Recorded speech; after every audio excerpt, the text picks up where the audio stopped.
2 people died waiting in the emergency room, not on the way or not on the street somewhere. No, they're there. They're waiting to see attention because they have an emergency. Not enough time for them, not enough people working. What a system. Well, she said, you know what I am. I'm a nurse. I said, what business is that? She says, healthcare. I said, no, it's not. She looks at me all puzzled. I said, you're not caring for the healthy people. Healthy people don't need the care. You're caring for the sick people. So therefore, you're in the sick care business. She says, I never thought about it that way. So our taxpayer money directly go to pharmaceuticals. So it has nothing to do with health in itself. And we know this is a whole different discussion. But yes, brothers and sisters, pharmacists and pharmaceuticals are not in business of healing you, because if they were, they wouldn't make money.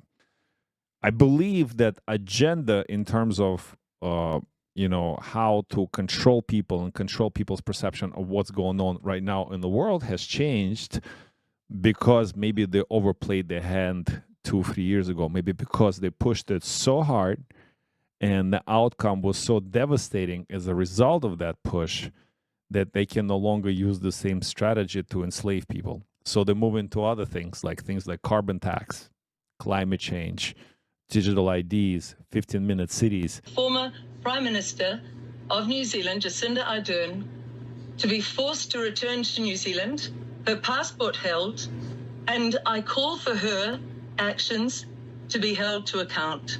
She has completely broken her social contract with the people of New Zealand. She has allowed them to be injured, damaged, and killed. She has kept the information about that secret, and so has her successor, Christopher Hipkins. And I say to Christopher Luxon, the new leader, you are looking very weak.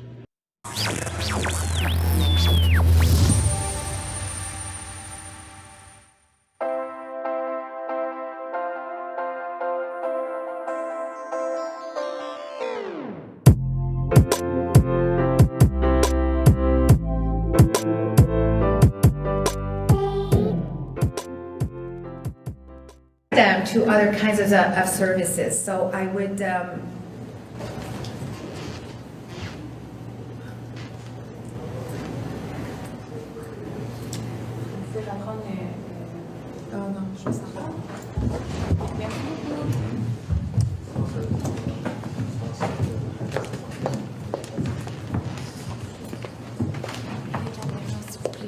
S'il vous plaît, on va arrêter les caméras. Merci. Good day, brothers and sisters. Welcome to the show. Glenn, straight to the point. This is our fabulous leader, Valerie Plant. And, she had some, I don't know what she had, but she fell down. And my question is, did you think, there's 2 questions actually. Was it real or fake? And second, did she go to the hospital at least to get a doctor's note? Yeah, first thing, obviously, she's a horrible actress. That was horrible. That's not an Academy Award there. That's what not to do when you're applying for a movie scene. And with your second question there, how long did she spend in the emergency room before she got to see a doctor? I can guarantee you it's not like the average person, Mr. and Mrs. Average, the actual taxpayer, who spends up to 2 days before they get to see the doctor in the emergency room. I mean, that's emergency means right now, right? There's a problem right now. I got to get it fixed. And they're waiting 2 days to see a doctor, where even here in Montreal, 2 people died waiting in the emergency room, not on the way or not on the street somewhere. No. They're there. They're waiting to see attention because they have an emergency. Not enough time for them. Not enough people working. What a system. By the way, it's not healthcare. What is it, Glenn? Yeah, well, I had this discussion with a friend of mine. His sister was a head nurse in one of the big Montreal hospitals here. She was at the top, working in the emergency, working in the surgery room, actually. And I asked her, what business are you in? Well, she said, you know what I am. I'm a nurse. I said, what business is that? She says, healthcare. I said, no, it's not. She looks at me all puzzled. I said, you're not caring for the healthy people. Healthy people don't need the care. You're caring for the sick people. So therefore, you're in the sick care business. She says, I never thought about it that way. but also calling it a care is stretching it. It's more like a processing plant, right? And the reason, who pays for the healthcare? Taxpayers. Or sick care. Who pay? Taxpayers. What do they receive in the hospital? Most of the time, they receive some kind of pharmaceutical care, right?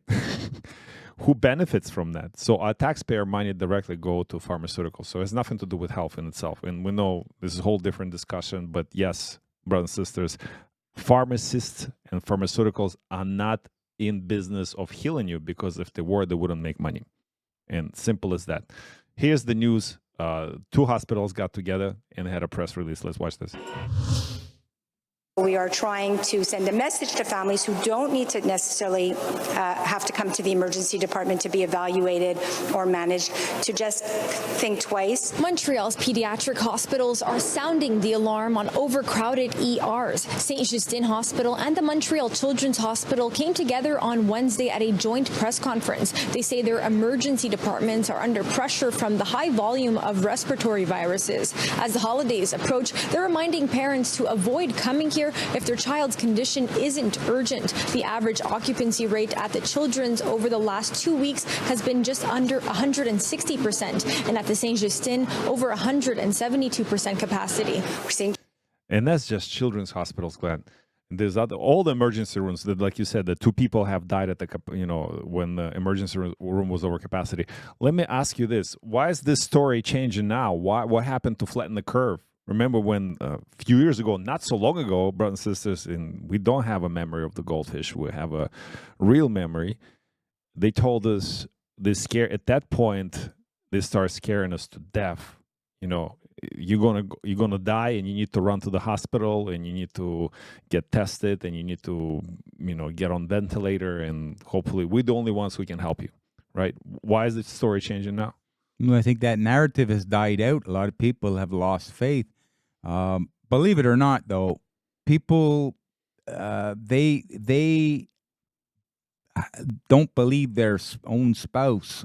They have more trust in the government than the people closest to them. And we know that the government and the pharmaceuticals are together. I mean, that's how they make their money. A little story. My father had a knee operation many years ago. And he came home, and his prescription was OxyContin. OxyContin, right? That's OxyContin, yeah. But that's the painkiller. Synthetic heroin, right? Basically. Exactly. And it's so damn addictive, many times more addictive than your other painkillers. And I warned him about that, and he says, no, I'm not going to take that. I've heard a lot of bad stories about that. By the way, that's was manufactured by Purdue Pharmaceuticals, owned by the very wealthy Sackler family. Now, it's been proven in the past 2 decades that drug has killed up to 500,000 people in North America. Wow.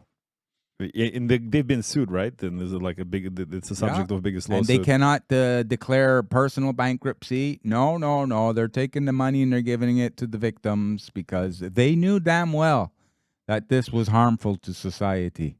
And they put it out there for the sole goal of making money. They didn't care if people, what they do is they hide the results. They pay the people, the scientists, to hide the results in the labs and only publish the results that they're looking for that would help to push their drug products. Of course, and we've seen it in the recent history happen with the other thing. Again, I think call me cynical or not, but when it first started, Trump was screaming, China virus, close the borders, all this other stuff, and everybody called them racist, and then they actually closed the borders, right? And I think there's a connection. Here's my discernment, brothers and sisters.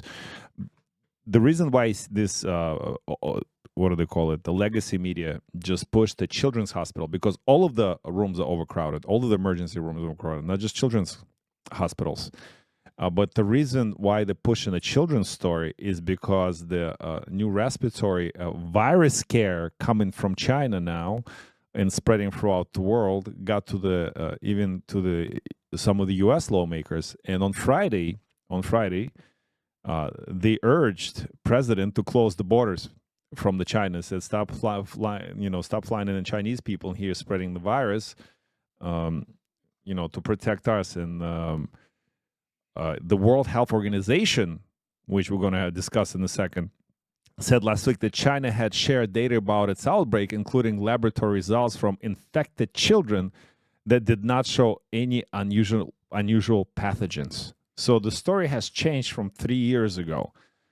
I believe that agenda in terms of how to control people and control people's perception of what's going on right now in the world has changed, because maybe they overplayed their hand 2-3 years ago, maybe because they pushed it so hard and the outcome was so devastating as a result of that push that they can no longer use the same strategy to enslave people. So they move into other things like carbon tax, climate change, digital IDs, 15-minute cities, etc. And it's pretty disheartening. You said, Alex, are you a conspiracist? What do you have it to back it up with? Well, in Canada here, we have the bill we're trying to pass to revamp the whole sick care system. And one of the things that we implemented a few years ago is medical assisting in dying, right? MAID, M-A-I-D, medical MAID, right? in dying, yeah. But who are the people who's actually using this? Is it the people who actually at the end of life and they have no other choice but death? I don't think so, Glenn. There's a lot of stories, right? There's a guy dying. You tell me that story. Yeah, there's a guy, he is supposed to get cancer treatment, chemotherapy, and he was waiting so long and he was in so much pain that he just gave up and he opted for the MAID. And he had himself taken out because he says, I'd rather do this. This is in his early 50s, than go through waiting for the painful treatments to address his cancer problems. So he just had enough, and they responded by helping to take the man out. Well, the number of assistant death jumped more than 30% in 2022. I don't even know what that number in 2023 is, but it jumped more than 2022. Now, I know you personally don't have a problem with assisted suicide if there's a place for it. And I think because you have a free will and free choice, you're free to off yourself at any point for any reason, right? But in this case, if it's being used as an alternative to health care, to the alternative to actually help you out with your sickness, to your condition, where you get to a point where you're so desperate, where you can't get any assistance, where you actually have no choice, and you either dying slowly at home or you're dying fast with assistance. The problem with this, it's not the 30% increase. The problem with this, it's the 6th leading cause of death in Canada. But you wouldn't know it because it's classified, just like, remember during COVID, if you died with COVID from any other any other reason, like a car accident, for example, and you got tested after your death for COVID and maybe it was positive, then they counted it as a COVID death. The same thing is happening now. If you went to the hospital, like this man, and you asked for assisted death, then they'll count that as a cancer death. They count what the reason that brought you there. And that's all kinds of wrong. So people should know that is the exact same strategy that's been used in previous years that's being used now. At the end of the day, it's all leading towards death, which is really dark in a sense. Well, the G-Man heard through his sources, this is about late summer, that they were going to try, there was a government leaked memo, confidential memo that was leaked, that they were going to try and lock down the population because of the resurgence of COVID or some type of respiratory illness. They were looking to do that for just after the holidays and blame it on, well, all the holidays, people didn't listen to us and they all got together, so now this virus has spread and now we have to lock down again. And yeah, that'll be medically assisted suicide for a lot of businesses too, not just people. Yeah, and the outcome is grim, right? So it's definitely it's the division. We're being divided, and then also it's a redistribution of wealth. And what happens? The rich is again richer, the people in control, and the poor is again poor. So what do you do with poor people? You have to somehow keep them happy or controlled or managed, right? So they're going to put them in camps, which they call 15-minute cities, right? But I think that there's a lot of information out there that is not privy to ordinary people, and you have to really dig down. And then how do you see through? How do you discern between actual facts and maybe some people overblowing the conspiracy, so to speak? Well, there's a Texas AG, Paxton. He's suing Pfizer now for actually for misleading on information previously before the release of COVID-19, saying that the Pfizer knew that it wasn't safe, it wasn't effective, and the whole story, get the jab to save your grandmother, it wasn't true, and they knew that, right?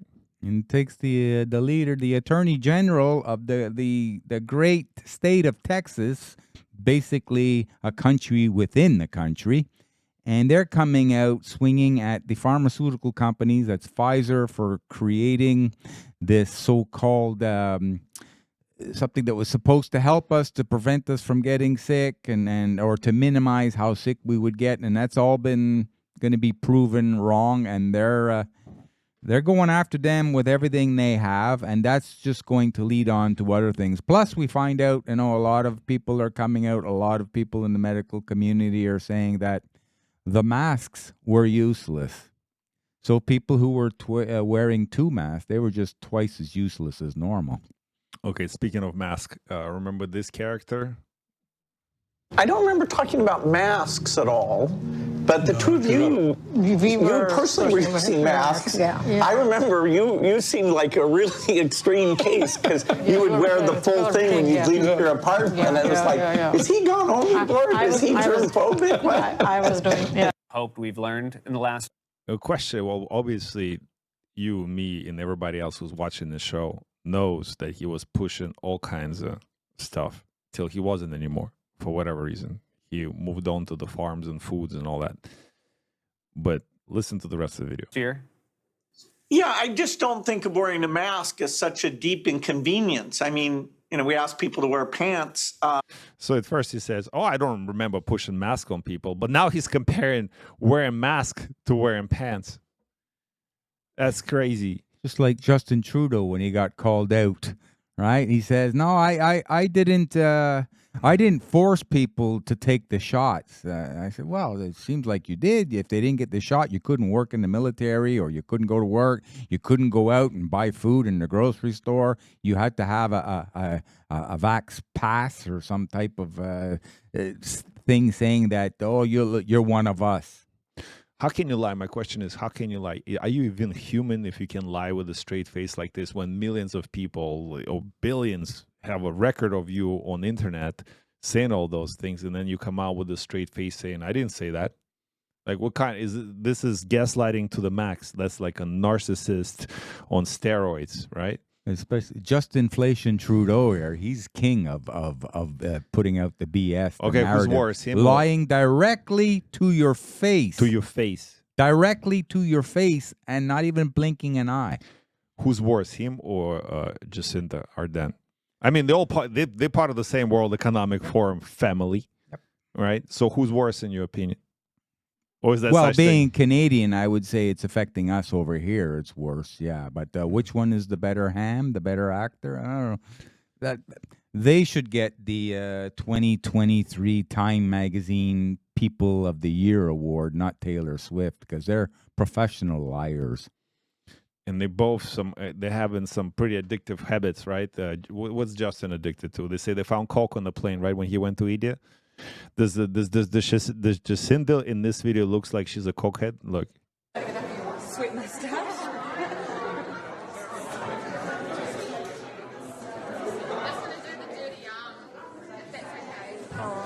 You'll be right. You're probably out of shot over there. Okay. You run ready to go?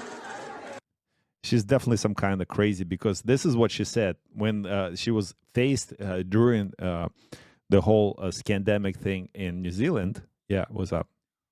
Look at the teeth on that. This is a horse, man. I mean, she could chew an apple through a picket fence. Yeah, she can. It's exactly the purpose of that, right? Eventually she would have to, because that's the only way she'll be fed, if she's still alive even. Because this is the thing she said, and the reason why I even brought her up. So last week, and there's a guy, whistleblower, released a lot of information on actual government data on what happened with the whole vax campaign in New Zealand. And it's not anonymous data. He actually analyzed this data statistically. He's a statistician of some sort.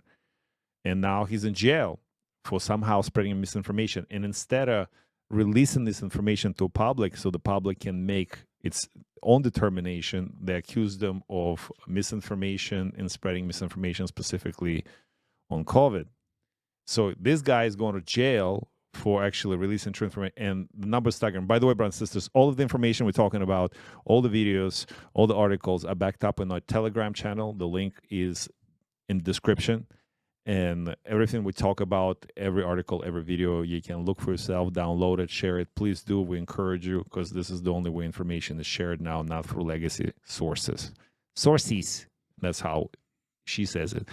But she, at the time, she was asked, doesn't it make two classes of citizens? You know, the vaccinated and unvaccinated? This is what she said. Listen. This is going to be like, well, it's almost like, you probably don't see it like this, the two different classes of people. If you're vaccinated or if you're unvaccinated, you have all these rights. If you are vaccinated... That is what it is. So, yep. So, two classes of citizens. And then she disappears. Then she steps down. She says, oh, I have a partner and I have a kid and I need to attend to them. But no, she leaves the country because she's probably the most hated person there, just like Justin Trudeau is the most hated person here in Canada. And then she gets a cushy job. I think she gets a job in Harvard. She gets the job in World Economic Forum. She gets the job in UN. She gets the job in England she's the new misinformation queen or whatever it is. And this is what she says in her speech. This week, we launched an initiative alongside companies and nonprofits to help improve research and understanding of how a person's online experiences are curated by automated processes. This will also be important in understanding more about mis- and disinformation online, a challenge that we must, as leaders, address. Sadly, I think it's easy to dismiss this problem as one in the margins. I can certainly understand the desire to leave it to someone else.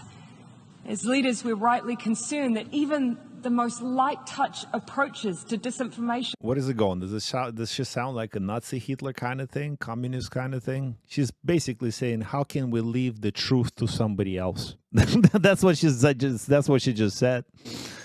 She's talking about the misinformation of online media, but what about the mainstream, the legacy media? Oh, it's not misinformation, it's propaganda. Of course it's propaganda. Here in Canada, we have the CBC, the Canadian Broadcasting Network Corporation, and that's funded by the taxpayers. Just inflation Trudeau gave them a lot of our money to keep them going. And they're at a budget shortfall, and these people have the nerve to lay off 600 people within the CBC.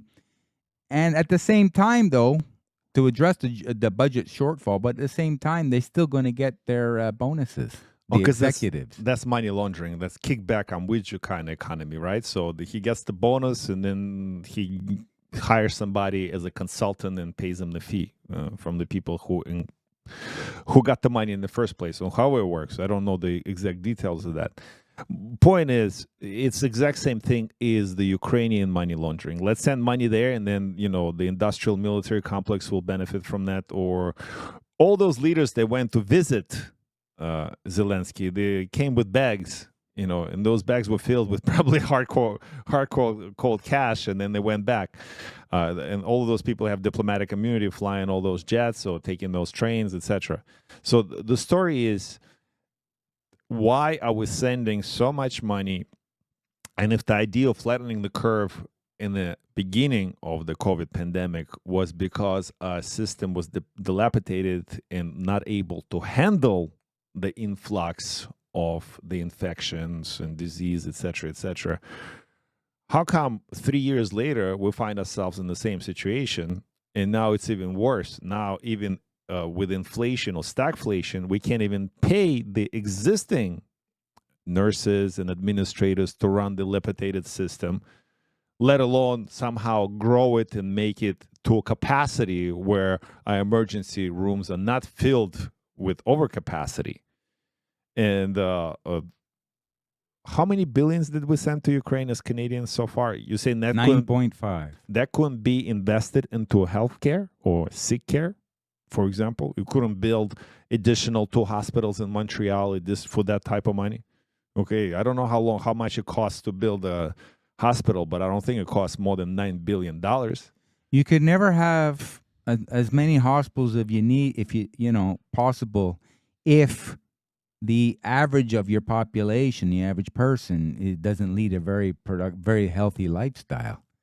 Well, they're not interesting to teach you that. They're not interesting to promote this. Again, they're interesting in promoting the pharmaceutical companies, because if you turn on TV, it's not, or radio, if you listen to any of the radio TV stations, most of them promoting now vaccines. Now you can go and get 1 in 3.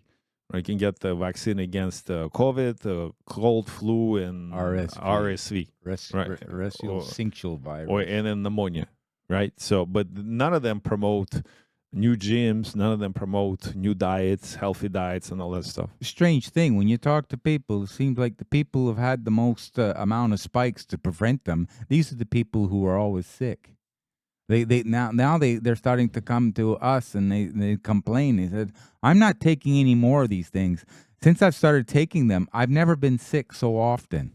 Something's wrong. Well, what's wrong with this is the fact that you and me right now are talking about this. And if I put this on YouTube, we're actually playing Russian roulette, no pun intended, because I don't know if we're going to be considered by Canadian government as misinformation agents and we're going to be put again into YouTube jail or not. But it's not the point. The point is, Liz Gunn, she was the official opposition in New Zealand. Now she's in the hiding officially. That's the democracy that we're trying to spread in Ukraine with the 5 eyes, right? What's the 5 eyes? US, UK, New Zealand, Australia. New Zealand and Australia. Right? So New Zealand is one of those Western democracies that we should listen to, where they're actually jailing the whistleblowers. We have other people like Assange. By the way, brothers and sisters, Assange is still in jail for releasing information for the war atrocities that Americans committed. But we don't know Epstein's client list. That's nowhere to be found, and that's not being released, and it's being blocked by Democrats in U.S. House, by the way. That's a whole different show in itself. But Liz Gunn is in the hiding. And Liz Gunn is in the hiding because of this, because of she interviewed the guy the whistleblower, and now I think her party is disbanded. Here, I have the video. Watch this. By the way, brothers and sisters, this video is not a Canadian video. This is not the video that we can find easily in Canada. This is the video we had to find it from my Italian friends. You will not find this in any of 5 Eye legacy media stuff. So thank you to our Italian friends who actually spread this information. Hello to the people of New Zealand and the world. My name is Logan Courtney, and before 2 p.m. yesterday, I was the deputy leader of a political party in New Zealand called NZ Loyal. Our leader, Liz Gunn, who is also a trained journalist, released a piece where a whistleblower and herself discussed a highly controversial issue. As a result, our leader has had to go into hiding because the police have arrested and charged the whistleblower for allegedly misusing and disclosing vaccination data while spreading misinformation about COVID-19.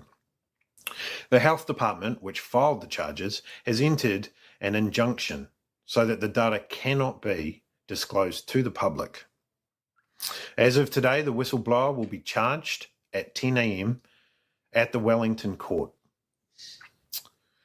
This tells the truth. This isn't about COVID-19. This is about stopping freedom of speech. This is being done through intimidation in the legal system. As a result, I'm asking for political and financial help from the world. First, I ask all political parties in New Zealand to do the right thing. This is your first test as the... And Liz Gunn, just a few days before that, called for the former Prime Minister of New Zealand, Jacinda Ardern, to be forced to return to New Zealand, her passport held, and I call for her actions to be held to account. She has completely broken her social contract with the people of New Zealand. She has allowed them to be injured, damaged, and killed. She has kept the information about that secret, and so has her successor, Christopher Hipkins. And I say to Christopher Luxon, the new leader, you are looking very weak. Stand up and call out the evil of supposedly the other. So Liz Gunn is now hiding. And it's exactly why we played the Ardern's videos. Now she's actually the director of misinformation in the world. She's going to tell you what's right. For some reason, Liz Gunn mentioned that Ardern had a social contract with her. But no, she didn't. She had a social contract with World Economic Forum. And that's why she got rewarded. When she stepped down, she didn't step down for her political career in New Zealand, which was doing apparently so well. She stepped down because she knew at some point stuff going to hit the fan, and it did.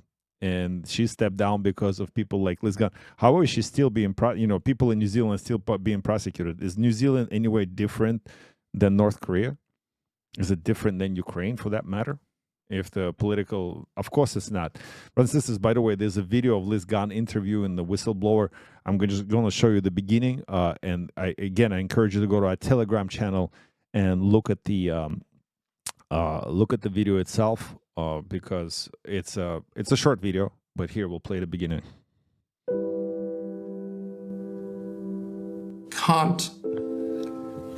We can't do this. We can't keep doing this. It's too much. You are working for the New Zealand Ministry of Health? Yep. Even if you've been jabbed a dozen times, it doesn't matter. Just look at this data. Just look to see what it says. It's the government's own data. They can't deny it. It's 100%. So we are so precious, every single one of us. So, can we go again? There's so much pain and tears in this that it's just... Hold it together, brother.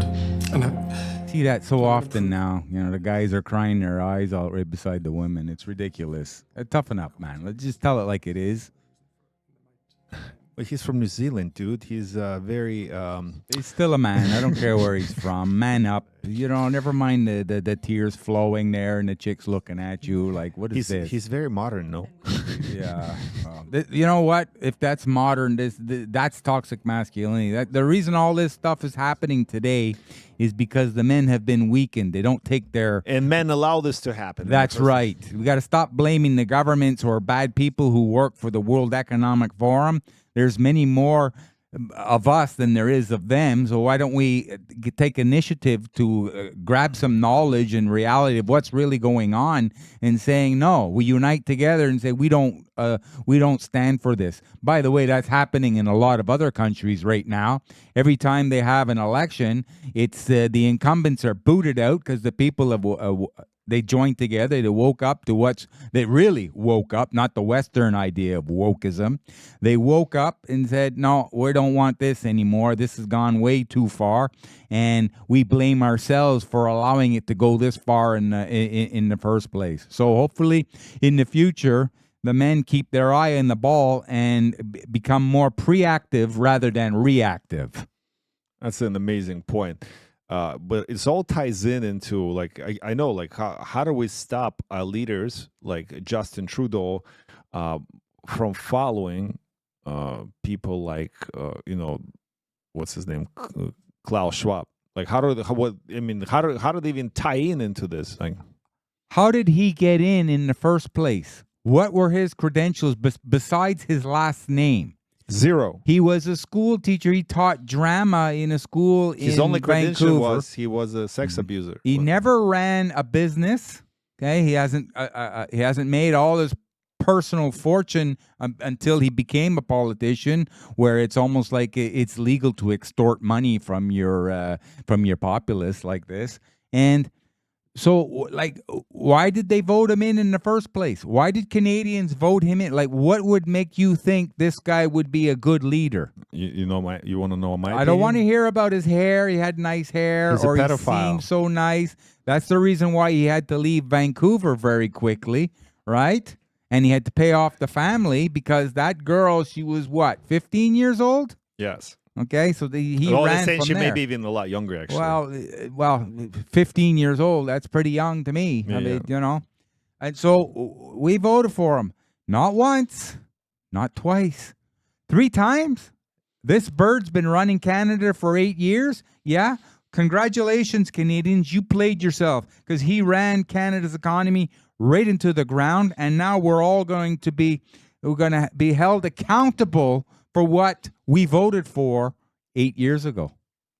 Well, what about still like you remember the World Health Organization was pushing the unified, like, and they used the COVID like, oh look, if they would have implemented the same strategy throughout the world, we would have saved the world from all this unnecessary stuff.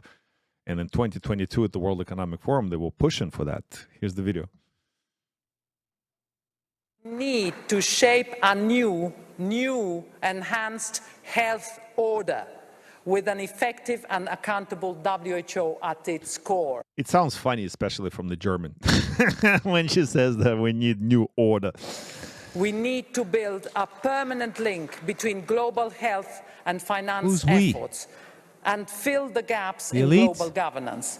The globalists? Exactly. Who is we? They're not talking for us. Not for you, not for me. No, we is who? Them. It's them only. How can we profit more? When are people going to wake up to the fact that centralization, the agglomeration of power to the few, put under the guise that it's going to be better for the many, never works. It's always a detriment to the many. Mm-hmm. When are people going to realize this? Even look at a little micro market, the city of Montreal, where, okay, right now the mayor, she's not feeling so well, and she says she's going to be doing a little bit less work. Really? You've done all the work possible to disorganize and ruin the city. It's basically bankrupt. She built the bike paths.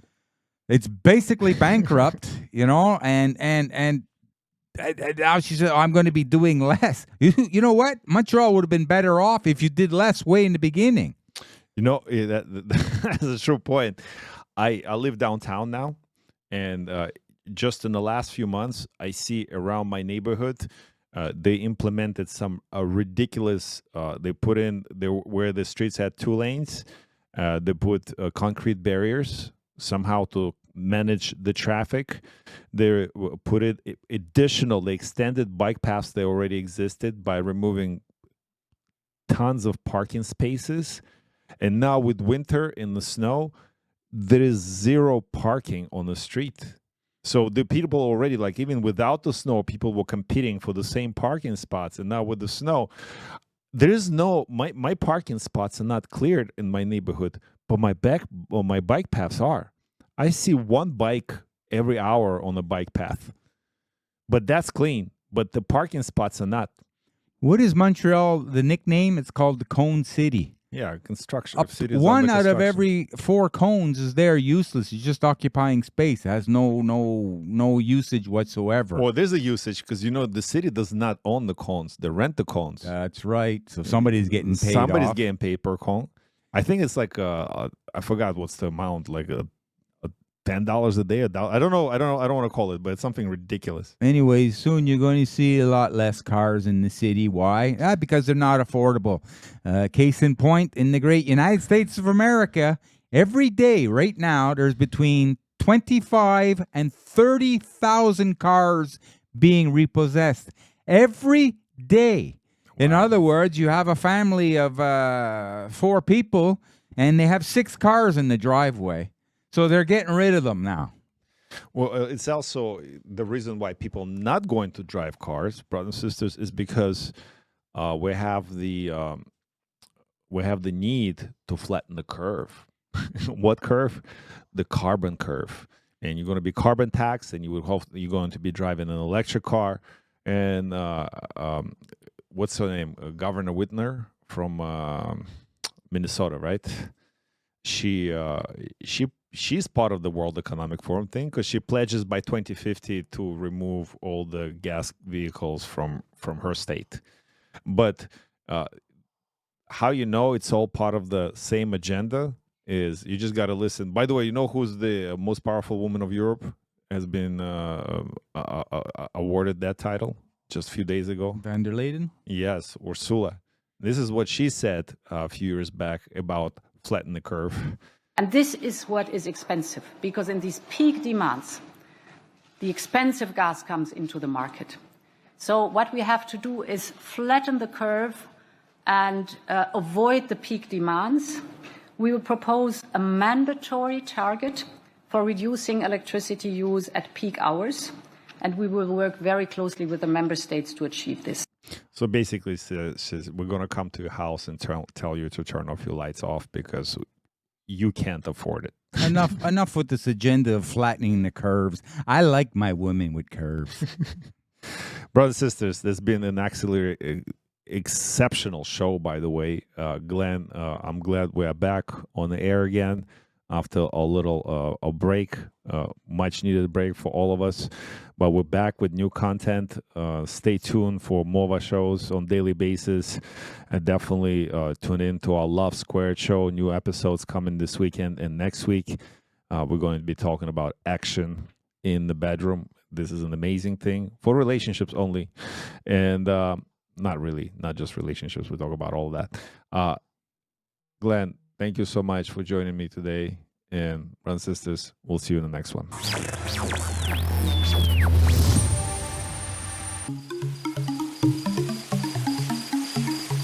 Glenn, we make a community worse for everyone.